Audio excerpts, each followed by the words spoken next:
It's hard to talk about sports without thinking about this iconic swoosh. It's dominated every competitor in the market and has been the top sports brand for years, beating Adidas, Puma, and Under Armour.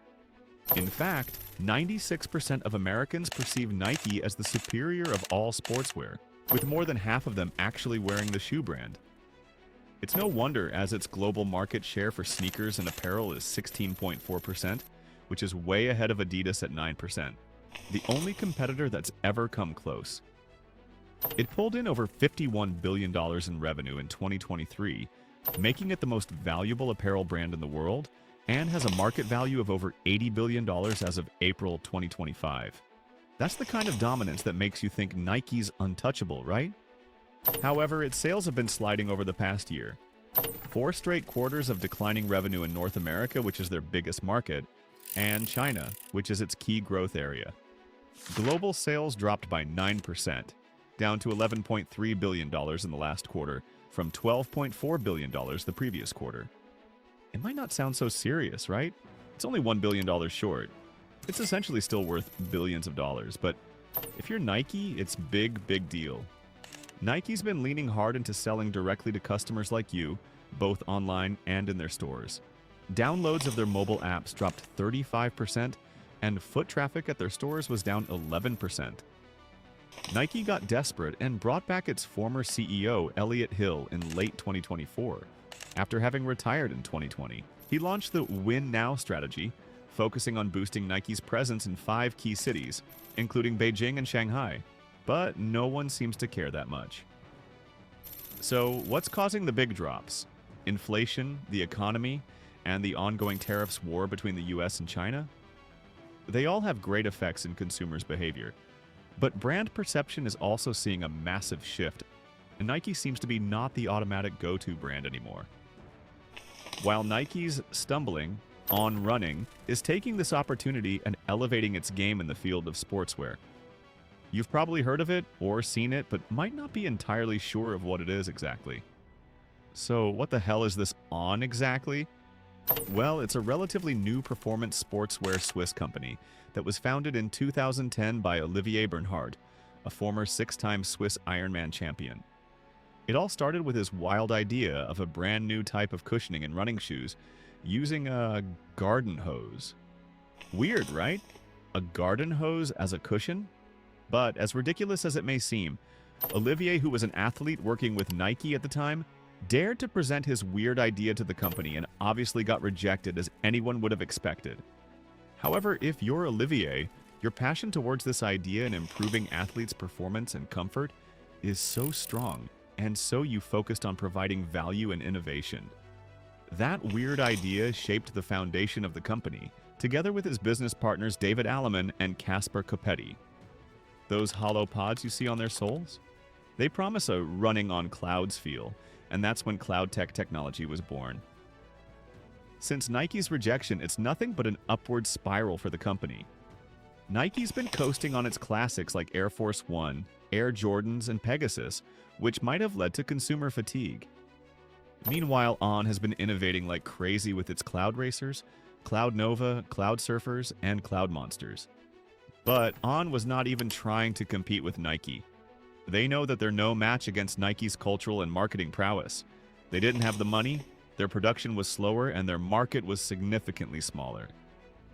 Yes, the company might be small, but it's been seeing massive explosions in its sales, raking in $2.2 billion in revenue in 2024, a 40% jump from 2023. Many would think On just got lucky. However, the first half of 2024 alone saw a 29% sales spike year over year, with a market value of nearly $14 billion. That's far cry from Nike's $145 billion. But here's the thing.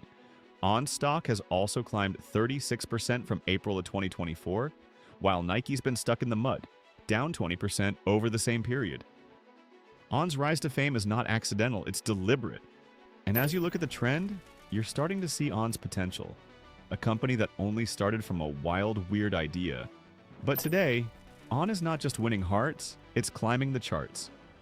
Welcome to the price of perception, and this is why On is winning.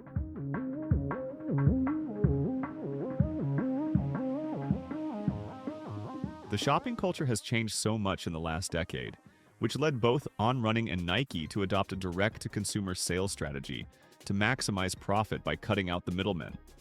At first, it worked so well for Nike and the returns were huge. They've slashed wholesale partners, dropping from 30,000 retailers in 2017 to just 40 strategic ones by 2019, like Foot Locker and Dick's Sporting Goods. However, this aggressive move backfired. Nike's DTC model led to some missteps, such as giving too many discounts, losing them their premium vibe.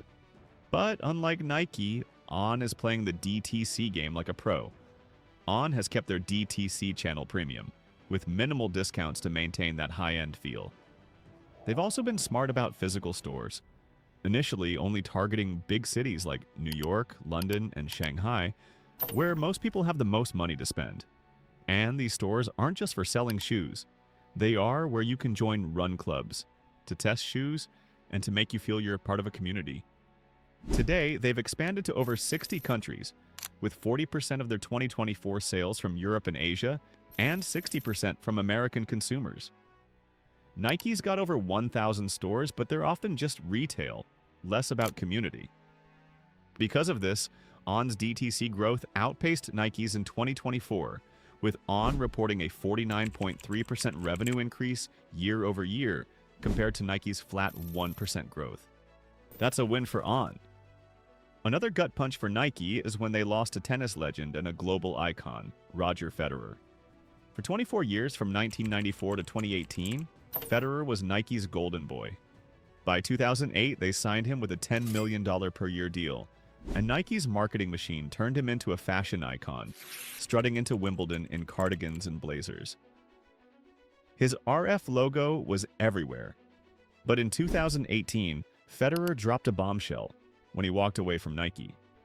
He wanted to renegotiate his deal with Nike for better retirement clauses, but Nike didn't think there's a need for that.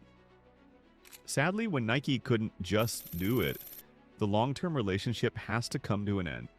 This opened doors for other brands, and Uniqlo was quick to pick, offering Federer a $300 million deal for 10 years. 3 times more than Nike was willing to cough up. If you were Federer and you know your worth, would you have done the same thing? However, Uniqlo's deal only covered apparel, not shoes, leaving Federer free to explore new partnerships. He'd been spotted wearing On shoes casually in Zurich, and he fell in love with their cloud tech technology even before their partnership. So he reached out to On's founders, and the rest was history. And in 2019, Federer didn't just endorse On, he invested in them, snagging a 3% stake in the company and helped them design tennis shoes. The result? The Roger line, a collection of tennis-inspired sneakers and performance shoes. He debuted the Roger Pro at the 2021 Qatar Open, and suddenly, On wasn't just a running brand anymore. It's become a tennis contender. The Roger shoes sold out in hours. Being Swiss himself, he's naturally drawn to the brand. His move wasn't just about money, it was personal. For On, Federer's involvement was rocket fuel. His global appeal brought instant credibility, especially in tennis, a market the company hadn't touched before. Nike losing Federer wasn't just losing an athlete, it was losing a cultural icon. It could have built a Federer line like Michael Jordan's, but Nike couldn't just do it without Roger Federer on their side. Another huge win for On. While Nike is burning millions of dollars on celebrity endorsements, On spent not a single penny after a Hollywood superstar just gave it away for free. Dwayne The Rock Johnson, who's got a multi-million-dollar deal with Under Armour, decided to wear Cloud X at the 2020 Super Bowl instead of his signature Under Armour Project Rock kicks. Super Bowl is a huge event with nearly 1 billion people watching, and a celebrity with a big name like The Rock hyping the crowd in a high-energy commercial? It's something that big brands are paying big bucks for. It wasn't a planned endorsement. Johnson's team probably didn't even think twice about the shoes. But it turned into a marketing coup for On, boosting their visibility and street credibility overnight. Olivier confirmed that Dwayne Johnson bought the shoes himself, and there was no sponsorship deal between him and the Swiss company. On was surprised to see him wearing them during such a high-profile event. the public's interest towards the brand skyrocketed, with their website traffic spiking. And the specific model worn by The Rock remained sold out for an extended period of time. That accidental endorsement was gold for On. Free exposure to a global audience, no marketing budget needed. It's yet another W for On. However, in order for On to elevate their fight against giants like Nike, they need to fuel their rocket ship, a substantial amount of money to scale up fast. So, in September 2021, the private company made a bold move to go public and started selling shares on the stock market. And oh boy, the public went nuts. On sold 31.1 million shares in its IPO at $24 each, raising $746 million and valuing the company at $6.3 billion. By the end of the first trading day, shares jumped 46% to $35, pushing On's valuation to over $11 billion. And Federer's 3% stake? It ballooned to $180 million.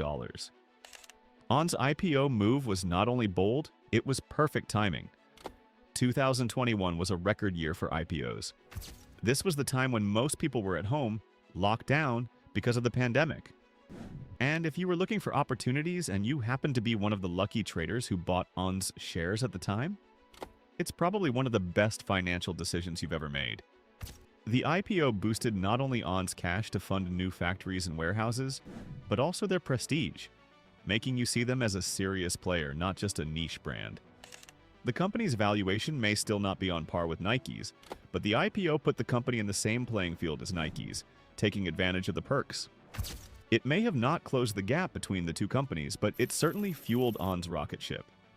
However, if On really wants to win, winning people's perception about their brand is the winning move on the chessboard. Nike has been around for generations, and it's been playing the game longer than On has.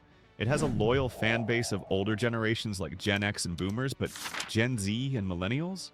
Not so much. They're aware of Nike, yes, but they're not always buying or hyping them like they used to. On saw that blind spot and took a 27-year-old superstar, Zendaya, as their new brand partner in June 2024. Zendaya is a cultural force who you've seen dominate red carpets, and for On it made perfect sense. On might not have that loyal fan base yet, but appealing to younger generations and winning their hearts through a cultural icon like her is definitely a game changer. Zendaya could have gone with the usual and bigger brands like Addidas and Nike, but she chose to sign a multi-year partnership deal with On. She said, "It's no secret that I've been a big fan of On for a long time. I'm always wearing them on set or when I'm traveling, rehearsing, or running around with my dog, so it's a full circle moment to make this partnership official." The partnership kicked off with a short film called Dream Together, where she struts down a track with dancers and athletes, sending a message about unity and inclusivity, which hit the vibe perfectly, especially with the 2024 Olympics hyping global sports.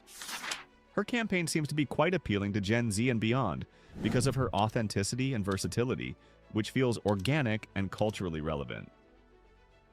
On's partnership with Zendaya is turbocharging their growth. Their 2024 revenue of $2.2 billion is expected to grow 26% every year through 2026. And Zendaya is helping them tap the 41% of consumers buying sportswear for lifestyle, not just for performance. She's joined Federer, Iga Swiatek, and FKA Twigs to make you see On not only as a running brand, but also fashion-forward brand.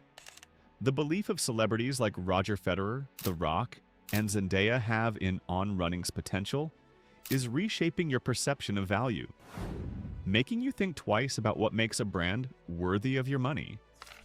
Every move in the chessboard the company makes is helping them to even up the playing field against big players like Nike and Addidas, and to achieve their goal to become the top sportswear brand. Fighting against giants like Nike is a war, not a battle. But one thing is for sure, Nike wouldn't be the first empire to rise and fall, and On might be their greatest downfall. For On, the future is bright, while for Nike, it will surely be a rocky and bumpy ride. Thanks for watching. Hope you enjoyed this video. If you do, please like and subscribe to our channel to find more stories that change your perceptions, which affects value and price tags. I'll see you next time.